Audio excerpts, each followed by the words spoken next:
Hello mga bata! Hello Kuya Jester! Hello Kuya Jim! Hello, Kuya Jerry! Welcome to our Goodness Club Online!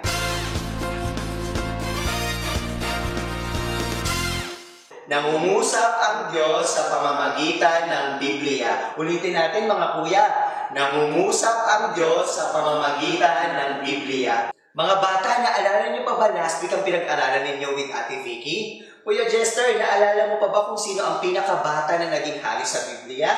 Opo, Kuya Jerry, siya ay si Haring Josias. Hindi siya katulad ng ibang hari na masama at hindi sumasamba sa tunay na Diyos. Tama! Kuya Jim, ano naman kaya ang mga mapag-aaralan natin ngayong araw? Malalaman natin kay Jerwin at makikilala natin ang naging anak ni Haring Josiah na naging hari rin.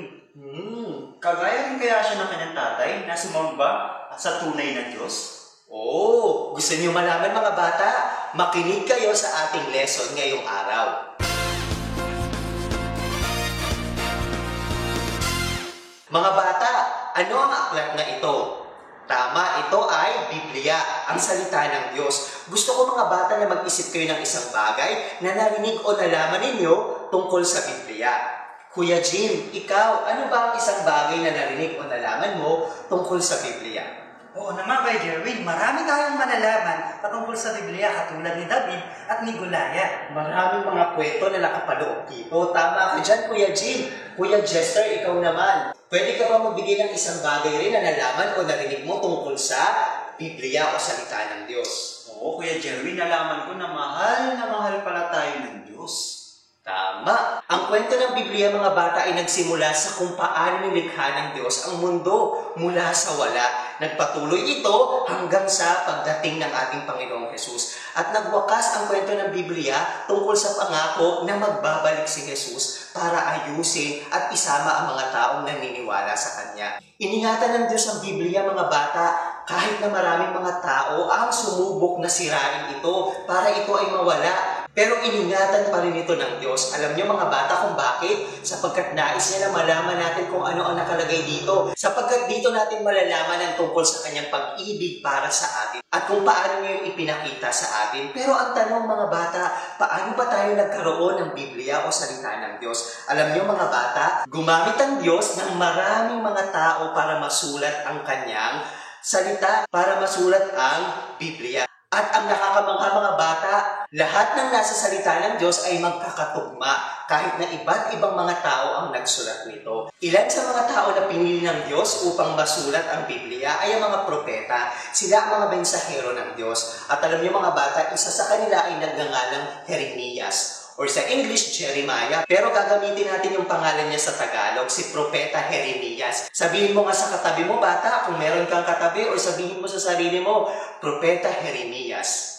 Tama, yan ang pangalan ng isa sa inutusan ng Diyos upang magsulat ng Kanyang salita. Alam niyo mga bata, nung panahon ni Propeta Jeremias, ang mga tao ay mga masasama. Ginagawa nila ang mga sarili nila, nais kung ano yung hindi nakalulugod sa harapan ng Diyos. Ngayon mga bata, ang Diyos, kinausap niya si Propeta Jeremias at nagpaalala ang Diyos na ang mga tao ay kailangan ng tumalikod sa kanilang mga kasalanan. At yun nga ang ginawa ni Propeta Jeremias. Binalaan niya ang mga tao patungkol sa kanilang mga kasalanan na ginagawa at pinaalalahanan niya ang mga ito na nais ng Diyos na sila ay tumalikod na sa kanilang mga kasalanan. Pero ang mga tao ay ayaw pa rin tumalikod. Si Haring Jehoiakim, sabihin mo nga yung pangalan ulit mga bata, Haring Jehoiakim. Isa siya sa ayaw tumalikod sa kanyang kasalanan. Alam niyo mga bata, si Haring Jehoiakim, siya ang anak ni Haring Josias. Naalala niyo pa ba si Haring Josias mga bata?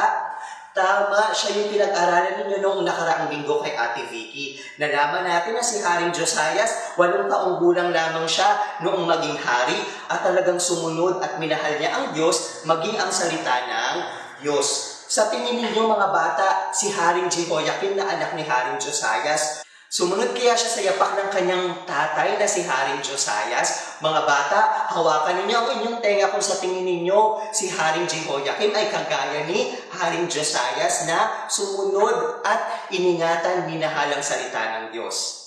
Ngayon naman mga bata, igalaw ninyo ang inyong kilay kagaya nito Kung sa tingin ninyo ay hindi sumunod si Haring Jehoiakim sa yapak ng kanyang tatay na si Haring Josias, ibig sabihin hindi niya minahal ang Diyos at maging ang salita ng Diyos. Mga bata, kung hinawakan mo ang iyong tenga, ibig sabihin sinasabi mo na si Haring Jehoiakim ay minahal ang Diyos at minahal rin ang salita ng Diyos. Ngayon, kung ginalaw mo ang iyong kilay, kagaya nito, bata, alam mo, tama ka, ang nakakalungkot mga bata, si Haring Jehoiakim, hindi siya sumunod sa yapak ng kanyang tatay na si Haring Josias, hindi niya minahal ang Diyos at hindi rin niya pinahalagahan ang Biblia o ang salita ng Diyos. Ngayon mga bata, para malaman ng mga tao ang tungkol sa sinabi ng Diyos, naalala ninyo yung sinabi ng Diyos kay Jeremias, kay Propeta Jeremias, pumunta siya sa mga tao at sabihin niya sa mga ito na magsisi sa kanilang mga kasalanan. Alam mo ang ginawa ni Propeta Jeremias? Kinausap niya ang kaibigan niya na si Baruch. Sabihin mo nga yung pangalan ng kaibigan ni Propeta Jeremias.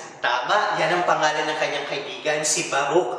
At alam mo ang ginawa ni Baruch? Pumunta siya sa mga pinuno at alam niyo mga bata, yung sinulat niya ay nakalagay dito sa scroll. Hindi ba natutunan niyo na rin ito? Last lesson natin kay Teacher Vicky na noong panahon nila, ganito ang ginagamit nila para sa pagsusulat ng mga mahahalagang mensahe. Ngayon mga bata, nandito sa loob, yung sinabi ni Baruch sa mga pinuno, sa mga taong kanyang tinipon para ipaalam sa mga ito ang naisabihin ng Diyos. Pwede ba akong tumawag ng isang bata dito sa harap para basahin ng malakas iyong binasa ni Baruch sa mga pinuno? Tawagin natin si Kuya Jester para siya ang magbabasa ng binasa ni Baruch sa mga pinuno. Kuya Jester, pwede mo bang basahin niya ng malakas?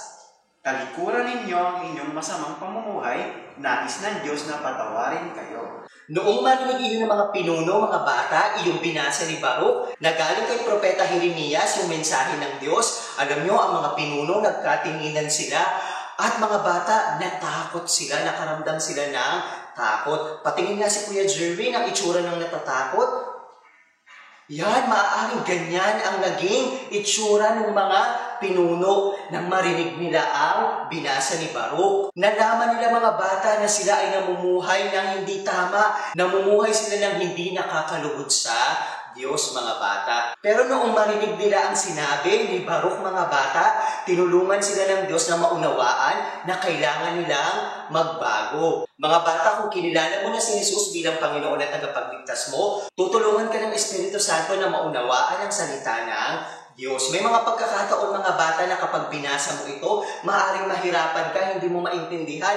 Alam mo mga bata, ang kailangan mong gawin ay manalangin muna at humingi ng tulong sa banal na Espiritu. At humingi ng tulong sa Diyos na maunawaan ang kanyang salita. Alam mo mga bata, sabi dito sa Joshua 1:8, huwag mong kaliligtaang basahin ang aklat ng kautusan. Pagbulay-bulayan mo iyon araw at gabi upang matupad mo ang lahat na nakasaad doon. Sa ganoon, magiging masagana at matagumpay ang iyong pamumuhay. Mga bata, iyan ay paalala sa iyo at sa akin na kung mayroon na tayong Jesus sa ating puso, kailangan nating pagbulay-bulayan aralin ang salita ng Diyos para mas makilala pa natin siya at malaman natin ang mga bagay patungkol sa Kanya. Bata, sa mga pagkakataon na mahirapan ka, alam mo, pwede kang lumapit sa ate mo o sa kuya mo, maaaring sila, may alam sila tungkol sa Biblia o kagaya mo, mayroon na rin silang Jesus sa kanilang puso at buhay. O di kaya naman, pwede mong tanungin ang teacher mo sa iyong Sunday School or Good News Club para matulungan ka rin nila na maintindihan pa kung ano ang nasa Biblia o salita ng Diyos. Nang basahin ni Baruch mga bata ang nasa Biblia, ang mga tao, nalaman nila na sila ay hindi namumuhay ng tama, na mayroong kailangang baguhin sa kanilang buhay. Alam niyo mga bata, na ipaintindi sa mga pinuno na ito na mahalaga ang salita ng Diyos at mahalaga na sumusunod tayo sa Diyos. Alam niyo, sabi ng mga pinuno, kailangan itong malaman ng hari. Ano ang pangalan ng hari nung panahon na yun mga bata? Tama, si Haring Jehoiakim, iyong anak ni Haring Josias. Kaya naman mga bata, si Haring Jehoiakim nga, narinig rin niya iyong binasa kanina ni Baruch. Ano nga ulit ang nakalagay doon or sinabi doon sa binasa ni Baruch? Tama, talikuran ninyo ang pamumuhay ninyo na masama. Nais ng Diyos na patawarin kayo. Iyon ang nakalagay o iyon ang mensahe na sinabi ni Baruch sa mga pinuno at iyon din ang mismong nalaman o narinig ni Haring Jehoiakim. Pero mga bata, alam nyo anong nakakalungkot? Imbis na si Haring Jehoiakim ay makinig at makita niya ang kahalagahan ng salita ng Diyos, alam nyo mga bata, ang ginawa niya, nagalit pa siya. At ayaw niya talagang maniwala sa salita ng Diyos. Alam mo anong ginawa niya sa Biblia, mga bata? Pinulit-pulit niya ito sa pamamagitan ng kutsilyo at hinagis niya ito sa apoy kaya ito ay nasunog. Pero mga bata, alam nyo, kahit na gano'n ang ginawa ni Haring Jehoiakim, prinotektahan pa rin ng Diyos ang kanyang salita. Sa galit ni Haring Jehoiakim, gano'n nga ang ginawa niya. Pinunit niya at tinapon ang Biblia o ang salita ng Diyos. Pero ang Diyos, alam mo ano ang ginawa niya, bata? Kinausap niya ulit si Propeta Jeremias at sinabi niya rito na isulat ulit ang kanyang salita. Ganun ang ginawa ng Diyos sapagkat pinoprotektahan ng Diyos ang kanyang salita. Noon, ngayon, at kahit na sa mga susunod pa na panahon, kahit na may mga tao na magtangka, na punitin, sirain, o mawala na ito ng tuluyan, hindi iyon hahayaan ng Diyos. Bakit kaya mga bata? Sapagkat nais ng Diyos na malaman natin ang tungkol sa Kanya sa pamamagitan ng aklat na ito. At nandito rin nakalagay ang tungkol sa napakagandang kwento ng pag-ibig niya sa atin. Tama bata, mahal ka ng Diyos, mahal ako ng Diyos at mababasa at malalaman natin yan sa Kanyang salita, ang Biblia. Ang pagmamahal ng Diyos sa iyo, mga bata, ay talagang hindi matatapos. Ganun kanya kamahal,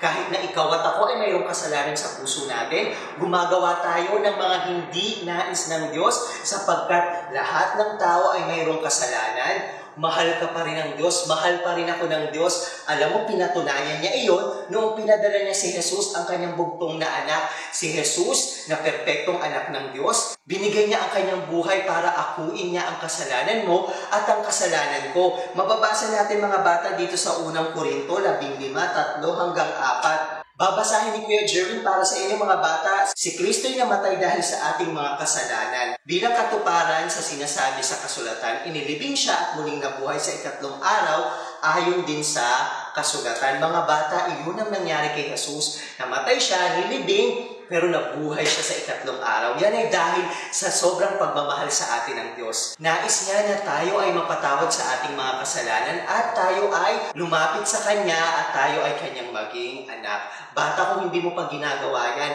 ngayon ang tamang pagkakataon na gawin yan.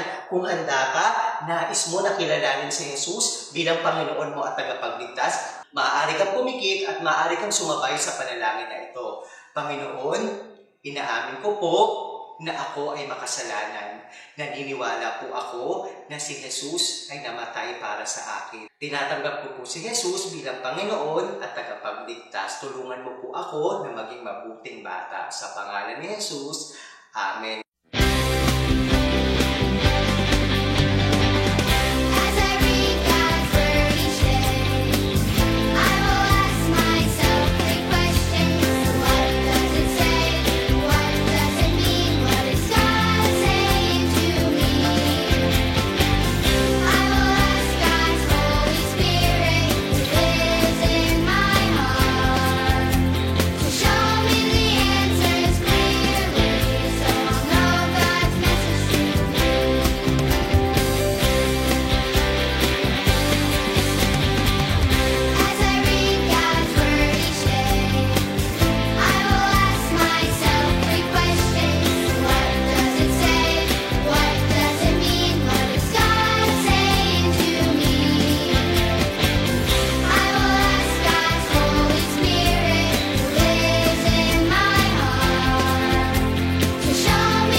Ano ang ginagawa mo sa umaga upang maghanda sa pagpasok sa paaralan? Tama! Kumakain ka ng agahan.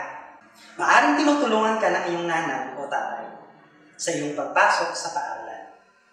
Iyan ang paghahanda na ginagawa natin bago pumasok sa paaralan. Inihahanda din tayo ng Biblia sa paggawa ng mabubuting gawain Iyan ang tinutukoy ng ating memory verse. Basahin natin ang 2 Timoteo, Kabanata 3, talata 16 hanggang 17. Mula sa Biblia. Tara, basahin natin. Ang lahat ng kasulatan ay kinasihan ng Diyos at nagagamit sa pagtuturo ng katotohanan, sa pagtatama sa maling katuruan, sa pagtutuwid sa likong gawain, at pagsasanay para sa matuwid na pamumuhay, upang ang lingkod ng Diyos ay maging karapat-dapat at handa sa lahat ng mabubuting gawain. 2 Timoteo, Kabanata 3, talata 16 hanggang 17, mula sa Biblia. Ang talatang ito ay mula sa 2 liham na sinulat ng Apostol Pablo. At makikita din ito sa Bagong Tipan. Ngayon, naganda si Kuya G ng visual. At sabay-sabay natin basahin ang ating memory verse. Sisimulan natin sa address at magtatapos din tayo sa address. Handa na ba kayo mga bata? Tara, basahin na natin. 2 Timoteo, Kabanata 3, talata 16 hanggang 17. Ang lahat ng kasulatan ay kinasihan ng Diyos at nagagamit sa pagtuturo ng katotohanan, sa pagtatama sa maling katuruan, sa pagtutuwid sa likong gawain, at sa pagsasanay para sa matuwid na pamumuhay, upang ang lingkod ng Diyos ay maging karapat-dapat at handa sa lahat ng mabubuting gawain. 2 Timoteo, Kabanata 3, talata 16 hanggang 17. Ngayon mga bata, nalaman na natin itong mga talatang ito kina Teacher Lee. Ang pag-aaralan naman natin ngayon ang sumusunod na talata. Upang ang lingkod ng Diyos. Ang lingkod ng Diyos ay sino mang naniniwala kay Jesus bilang kanyang tagapagligtas at piniling sumunod sa karapatan ng Diyos. At ngayon, basahin natin ang sumusunod. Ay maging karapat-dapat. Hindi ito nangangahulugan na hindi ka na magkakasala panguli. Nangangahulugan ito kapag inaral mo ang salita ng Diyos, magiging handa ka sa anumang bagay sa darating sa buhay. Okay, yung susunod, at handa sa lahat ng mabubuting gawain. Sa kapangyarihan ng Espiritu Santo, tutulungan ka ng salita ng Diyos upang maging handa sa paggawa ng mabubuting gawain. Ano-ano ilang mabubuting gawain na pinagagawa sa atin ng salita ng Diyos? Okay, tama. Ang pagmamahal sa isa't isa at pagtulong sa mga nangangailangan at pagsunod sa magulang at pagsabis tungkol kay Jesus ay pawang mabubuting gawain na nais ng Diyos na gawin ng kanyang anak. Hindi ka maliligtas ng mabubuting gawain mula sa iyong kasalanan. Ngunit, pinapakita ng mga ito sa ibang tao na ikaw nga ay ligtas na mahal mo ang Diyos at nais mong mabuhay para sa Kanya. Bata, kung hindi ka pa nagtitiwala kay Jesus bilang iyong tagapagligtas mula sa kasalanan, imposible sa iyo na maging handa na mabuhay para sa Kanya. Ang unang hakbang sa pamumuhay para kay Jesus ay pagtitiwala sa Kanya. Sa Kanya upang iligtas ka. Talagang sinisira ng kasalanan ng ating mga buhay. Dahil hindi tayo namumuhay ayon sa kung paano tayo nilikha ng Diyos. Ngunit si Jesus ay nabuhay ng perpekto, walang kasalanan, namatay at muling nabuhay upang ikaw ay maging karapat-dapat sa paningin ng Diyos. Maaari nang mapatawad ang iyong kasalanan at maaari ka nang magpasimulang gumawa ng mabubuting gawain na nais ng gawin ng kanyang anak. At kung pinaniniwalaan mo na si Jesus bilang iyong tagapagligtas, tutulungan ka ng Espiritu Santo na maunawaan ang salita ng Diyos. Tutulungan ka niya na gawin ang mabubuting gawain na nais ng Diyos na gawin. Sinasabi sa Biblia na kapag naniwala ka kay Jesus, may mga pinagagawa ang Diyos sa iyo na ikaw lamang ang makakagawa sa tulong ng Espiritu Santo. Kaya mong gawin ang mga iyon.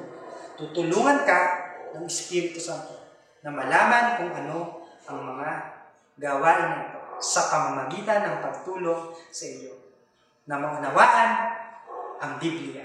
At ngayon, sabay-sabay natin sabihin ang word up. Nangungusap ang Diyos sa akin sa pamamagitan ng Biblia. Ngayon mga bata, naghanda si Kuya Jim ng palaro para makabisado natin ang memory verse. At tawag niya si Kuya Jester para tulungan tayo sa ating palaro. Yan ang tawag sa ating laro ay change the volume. Madali lang ang instruction nito, mga bata. Pag tinaas natin ang ating kamay, lalakasan natin yung pagbasa sa ating talata. Simula sa address at magtatapos din tayo sa address. At pag binaba naman natin ang ating kamay, ay mahinang pagbasa lang ang gagawin natin. At pag nasa gitna naman, ito ay katamtaman na lakas lang ang gagawin natin, mga bata. O mga bata, nakuha nyo ba yung ating instruction? Okay, kung nakuha nyo mga bata, sisimulan natin ang ating laro. Handa na ba kayo? Okay, kung handa na kayo, simulan na natin ang ating pagbasa. Ikalawang Timoteo, Kabanata 3, Talata 16 hanggang 17. Ang lahat ng kasulatan ay kinasihan ng Diyos at nagagamit sa pagtuturo ng kapatawaran, sa pagtatama sa maling katuruan, upang ang lingkod ng Diyos ay maging karapat-dapat at handa sa lahat ng mabubuting gawain. Ikalawang Timoteo, Kabanata 3, Talata 16 hanggang 17. Ikalawang Timoteo, Kabanata 3, Talata 16 hanggang 17. Ang lahat ng kasulatan ay kinasihan ng Diyos at nagagamit sa pagtuturo ng katotohanan, sa pagtatama sa maling katuruan, upang ang lingkod ng Diyos ay maging karapat-dapat at handa sa lahat ng mabubuting gawain. Ikalawang Timoteo, Kabanata 3, Talata 16 hanggang 17. Ikalawang Timoteo, Kabanata 3, Talata 16 hanggang 17. Ang lahat ng kasulatan ay kinasihan ng Diyos at nagagamit sa pagtuturo ng katotohanan, sa pagtama sa maling katuruan, upang ang lingkod ng Diyos ay maging karapat-dapat at handa sa lahat ng mabubuting gawain. Ikalawang Timoteo, Kabanata 3, Talata 16 hanggang 17. Ngayon mga bata, nakatatlong pagbasa na tayo. Si Kuya Jester naman ang magbabasa para sa atin. Sabayan nyo kami Okay na ba? Okay, kung okay na kayo, simulan na natin ang pagbasa. Ikalawang Timoteo, Kabanata 3, Talata 16 hanggang 17. Ang lahat ng kasulatan ay kinasayahan ng Diyos at nagagamit sa pagtuturo ng katotohanan, sa pagtatama sa maling katuruan, upang ang lingkod ng Diyos ay maging karapat-dapat at handa sa lahat ng mabubuting gawain. Ikalawang Timoteo, Kabanata 3, Talata 16 hanggang 17. Ikalawang Timoteo, Kabanata 3, 16 hanggang 17. Ang lahat ng kasulatan ay kinasayahan ng Diyos at nagagamit sa pagtuturo ng katotohanan, sa pagtatama sa maling katuruan, upang ang lingkod ng Diyos ay maging karapat-dapat at handa sa lahat ng mabubuting gawain. Ikalawang Timoteo, Kabanata 3, Talata 16 hanggang 17. Ikalawang Timoteo, Kabanata 3, Talata 16 hanggang 17. Ang lahat ng kasulatan ay kinasayahan ng Diyos at nagagamit sa pagtuturo ng katotohanan, sa pagtatama sa maling katuruan, upang ang lingkod ng Diyos ay maging karapat-dapat at handa sa lahat ng mabubuting gawain. Ikalawang Timoteo, Kabanata 3, Talata 16 hanggang 17. Okay mga bata, natapos na natin ating palaro. Ngayon, babasahin naman natin ng walang tinginan. Handa na ba kayo mga bata? Okay, kung handa na kayo, babasahin natin ang walang tinginan para ma-memorize natin ang memory verse natin. O sige, basahin na natin. Ikalawang Timoteo, Kabanata 3, Talata 16 hanggang 17. Ang lahat ng kasulatan ay kinasihan ng Diyos at nagagamit sa pagtuturo ng katotohanan, sa pagtatama sa maling katuruan, upang ang lingkod ng Diyos ay maging karapat-dapat at handa sa lahat ng mabubuting gawain. Ikalawang Timoteo, Kabanata 3, Talata 16 hanggang 17. Mga bata, maraming salamat sa pagsama ninyo sa amin ngayong araw sa ating Good News Club Online. Kuya Jester, ngayon alam mo na kung naging kagaya ba ni Haring Josias ang kanyang anak na si Haring Jehoiakim? Opo, Kuya Jerwin, si Haring Jehoiakim ay hindi katulad ni Haring Josias na sumunod at sumamba sa tunay na Diyos. Tama, Kuya Jester. Kuya Jim, sino-sino naman ang mga bago nating nakilala sa ating lesson ngayon? Si Jeremias, Kuya Jerwin, ang propeta ng Diyos at ang kaibigan nitong si Baruch. Tama. Maraming salamat ulit mga bata. Magkita-kita ulit tayo sa susunod na Good News Club Online. Paalam!